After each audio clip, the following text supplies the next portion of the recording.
If there's one thing Karen loves more than herself, it's power. Not real power. Not the kind that comes from authority or respect. No, Karen thrives on the illusion of power. And today, she was about to learn the difference. The scene of the crime. A police car rolled into the neighborhood, lights flashing, siren cutting through the otherwise peaceful morning. Neighbors peeked through their windows. A few HOA members stood off to the side, whispering. And in the middle of it all, Karen. Clipboard in one hand, the other gesturing like a dictator addressing her troops. She was in her element, acting as if this was her personal kingdom, and the police were just here to enforce her will. Karen's grand declaration. As the police stepped out, Karen wasted no time. She pointed a perfectly manicured finger at the woman sitting calmly in a wheelchair near the sidewalk. My sister. She's not allowed here, Karen barked. The officers exchanged a confused glance. Karen, oblivious to how ridiculous she sounded, continued. This is a private community. We have the right to control who lives here. My sister? She didn't even flinch. She just sat there, hands folded in her lap, watching Karen with the kind of patience reserved for a toddler throwing a tantrum. And me? I leaned against my car, waiting for the show to unfold. Because what Karen didn't know, my sister wasn't just a resident. She was a federal judge, and in about 2 minutes, Karen was going to deeply, deeply regret her choices. Every neighborhood has that one person, the one who thinks they own the entire place just because they sit on a committee, the one who mistakes a tiny bit of authority for absolute power. In our neighborhood, that person was Karen, and the thing she hated most, the handicapped accessible section of the community. The handicapped area, Karen's biggest obsession. Our neighborhood had a small, federally protected section designed for handicapped residents. Wider sidewalks, ramps, and homes built with accessibility in mind. It was something the law required, something that made the neighborhood better. But Karen saw it as a blemish on her perfect suburban fantasy. To her, the ramps, the reserved parking spots, and the wider entryways weren't signs of inclusivity. No, she thought they devalued the property. She had spent years complaining about it, whining in HOA meetings, making passive-aggressive remarks, subtly discouraging new residents from moving in. She never said it outright, of course. She always wrapped it up in fake concern. Oh, I just worry that certain areas of the neighborhood might affect resale value. Or, I mean, of course we support accessibility, but do we really need so many spaces reserved for it? And up until now, no one had challenged her. Enter my sister. My sister had just moved in, and unlike most of the people Karen had pushed around, she was not someone you could bully. She was smart, strong, and more than capable of handling people like Karen. She had dealt with entitled individuals before, only the ones she usually handled. They were in courtrooms, not cul-de-sacs, because, again, she was a federal judge. But Karen didn't know that, and this time, she decided to take action. Karen had been waiting for this moment. For years, she had fantasized about getting rid of the handicapped accessible section of the neighborhood. She couldn't legally remove it, of course. Federal law had ensured that. But now she had a new target. My sister. Karen's brilliant plan. The moment Karen saw my sister moving in, she saw an opportunity. She convinced herself that if she put enough pressure on her, she'd get frustrated and leave. So she did what Karen does best. She overreacted. She called 911. The accusation? An unauthorized person was trespassing in the HOA. Now, keep in mind, this wasn't just any random area. It was a legally protected handicapped accessible zone. My sister wasn't trespassing. She lived there. She had more right to be there than Karen ever did. But logic? Karen had never been a fan of that. The arrival of the police. Minutes later, a police car rolled into the neighborhood, their sirens flashing. Neighbors peeked through their curtains. A few HOA board members gathered, curious but hesitant. And Karen? Karen stood right in the middle of the street, hands on her hips, radiating smugness. She was vibrating with excitement, ready to watch her problem disappear. Her mind was already crafting the victory speech she'd give at the next HOA meeting. I just want what's best for the community, she'd say, and people would nod. They'd agree. They always did. But today was different, because the moment the police arrived, my sister didn't panic. She didn't flinch, she didn't argue, she just calmly picked up her phone. And that That was the moment Karen's fantasy started crumbling, because in just a few minutes, everything would be completely reversed. I was sitting at my desk halfway through a cup of coffee and a pile of paperwork when my phone rang. The caller ID? My sister. I picked up immediately. "Hey," I said, leaning back in my chair. "What's up?" Her voice was calm, almost amused. "Oh, nothing much," she said casually.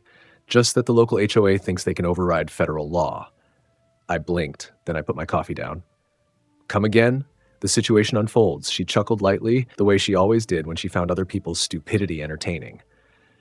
"Well," she said, "I was just minding my own business when a wild Karen appeared." I rubbed my temples. "And?" "She called the cops on me."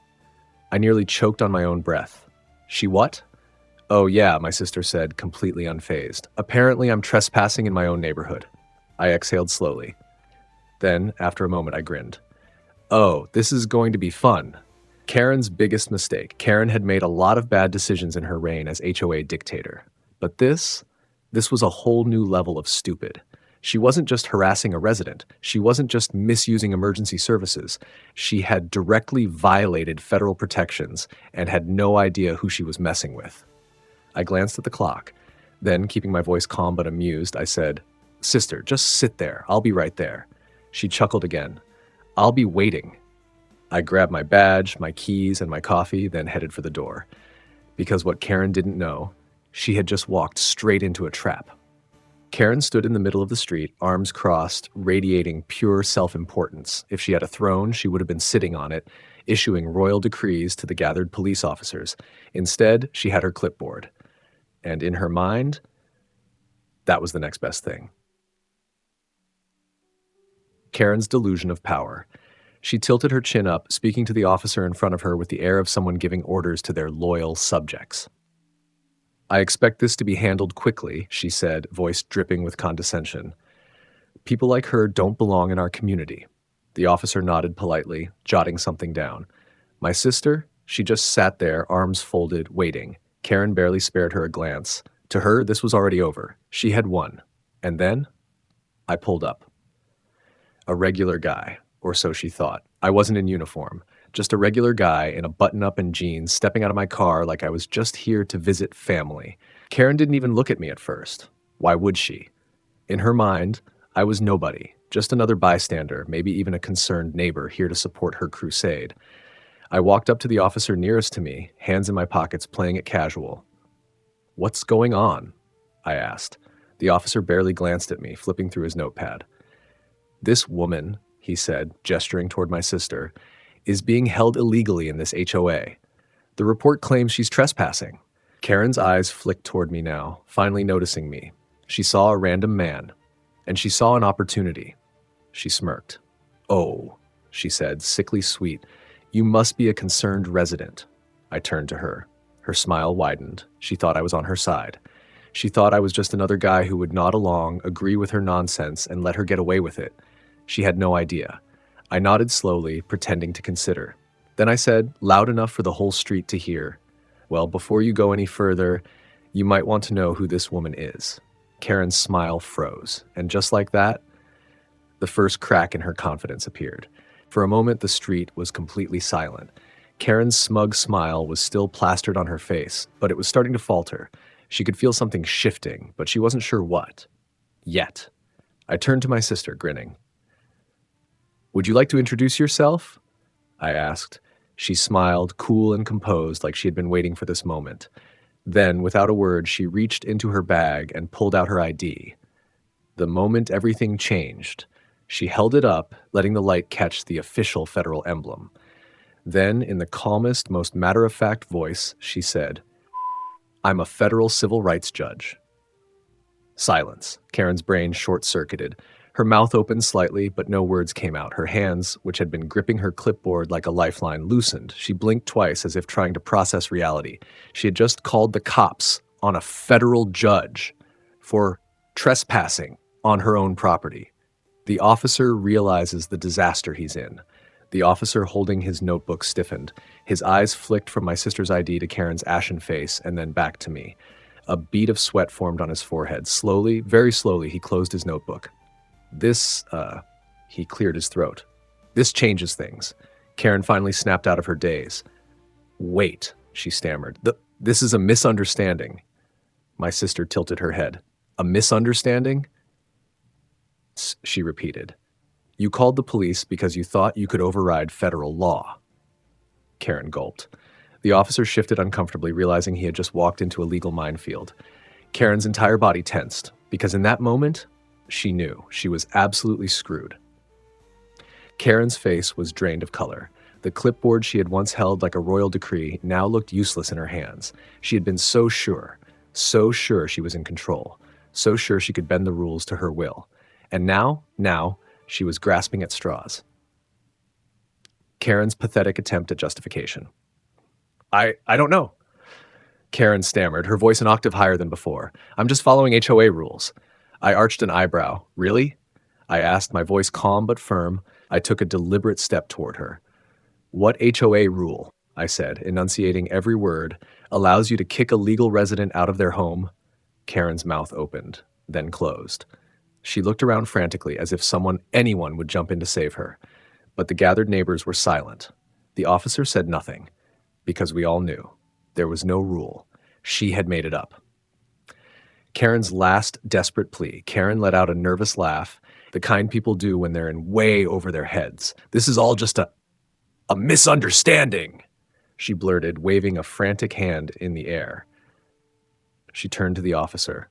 Right, officer? The officer shifted uncomfortably, clearly not eager to be part of this disaster anymore. Then she turned to my sister, her tone suddenly sweet, almost pleading. There's really no need to get the government involved, is there? My sister smiled. Then she pulled out her phone, and in the calmest, most professional voice imaginable, she said, I'd like to report a violation of the Americans with Disabilities Act. Karen's jaw dropped. The officer took an instinctive step back, wanting nothing to do with what was about to unfold. And Karen finally understood. She hadn't just overstepped her authority. She had just walked straight into a federal lawsuit, and then there was nothing she could do to stop it.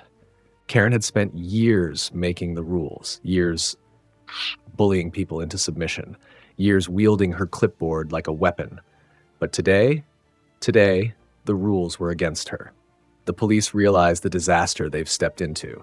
The moment my sister uttered the words, Americans with Disabilities Act, the officer in charge visibly stiffened. He exchanged a glance with his partner, because now, this wasn't just a neighborly dispute. This wasn't just a Karen throwing a tantrum. This was a federal issue. And the HOA was now under direct legal scrutiny. The HOA faces real consequences. The officer cleared his throat, suddenly far more formal than before. We'll need to file a report on this, he said, choosing his words carefully. He turned to Karen, who looked like she wanted to disappear into the pavement. Ma'am, he said, voice cool and professional, you do understand that violating federal housing and disability laws can result in severe penalties? Karen gulped. How severe? The officer flipped open his notepad and read off a few numbers. Fines can range from $25,000 to $75,000 per violation, he said. Karen physically swayed. You mean? He nodded. The HOA could be looking at hundreds of thousands of dollars in fines. Karen's clipboard slipped from her fingers, hitting the ground with a dull thud. For the first time in her life, Karen looked powerless. The neighborhood watches the queen fall. By now, a small crowd of HOA residents had gathered. They had heard bits and pieces of the story. But now they saw everything. They saw Karen panicking. They saw the police treating her like a suspect. They saw the HOA facing financial ruin because of her. Whispers spread through the crowd like wildfire. Did she really try to kick out a federal judge?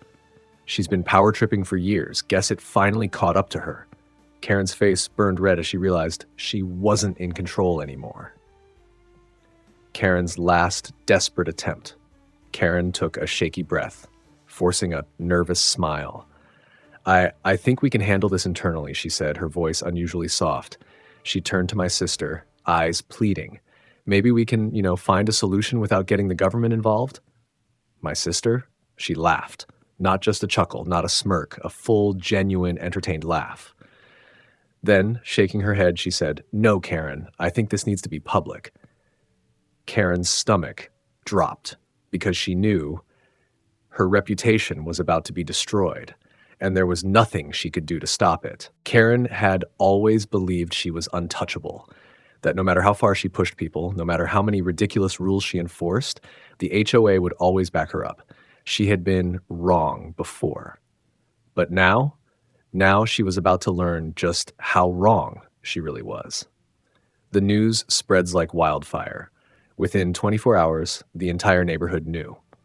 Not just about Karen's abuse of power, not just about her attempt to kick out a federal judge, but about the massive lawsuit now looming over the HOA. And it didn't stop there, because someone, probably one of the very people Karen had fined for unapproved flower pots, had tipped off the local news. By morning, the story was on social media, being shared in neighborhood forums and news blogs. Karen wasn't just hated in her community anymore, she was publicly humiliated. The residents revolt. That evening, the HOA board held an emergency meeting. Residents packed the community clubhouse, their faces angry, frustrated, and most of all, fed up. Karen sat at the front of the room, still trying to act like she was in control. But she wasn't. Not anymore. Because the moment the meeting began, people started speaking up. She tried to find my mother for leaving her porch light on too long. She gave me a citation because my grass was 1 inch too tall. Now she's gotten the HOA in trouble with the federal government. And then came the final blow.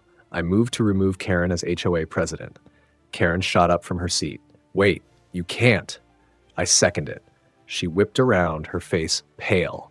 The vote was immediate, and for the first time in her entire reign of terror, Karen was voted out. Her clipboard? Useless. Her power? Gone. Her reputation? Ruined. And the best part? It wasn't over yet. The legal consequences. Some residents weren't satisfied with just removing her from power. They wanted justice. Formal complaints were filed with the courts. Karen was officially investigated for HOA abuse, discrimination, and violation of federal housing laws. The estimated fine, up to $75,000, money the HOA didn't have. And without its dictator, the HOA itself collapsed. Residents voted to disband it entirely, choosing to run the neighborhood on their own. Karen had spent years trying to control everything. And in the end, she lost everything. Karen had spent years believing she was the law, that she could bend the rules, twist the system, control everyone around her. But now she was just another name in a long list of HOA disasters. And in the end, she left as quietly as she had arrived. Karen's final exit. A week after the HOA collapsed, a moving truck appeared in Karen's driveway. She didn't make a speech. She didn't call for one last emergency meeting. She didn't even fight back. She just left. No clipboard, no power, no control. Neighbors watched from their porches, whispering to each other, but no one said goodbye. By the next morning, the house was empty. Karen was gone, and the neighborhood was finally free. The handicapped area remains untouched. With Karen gone and the HOA officially dissolved, there was no one left to fight against the federally protected area. No more complaints, no more ridiculous citations, no more HOA nonsense. It remained exactly as it should have been all along. And my sister, she continued living her life, unbothered as she always had. A simple question. A few weeks later, I was visiting my sister.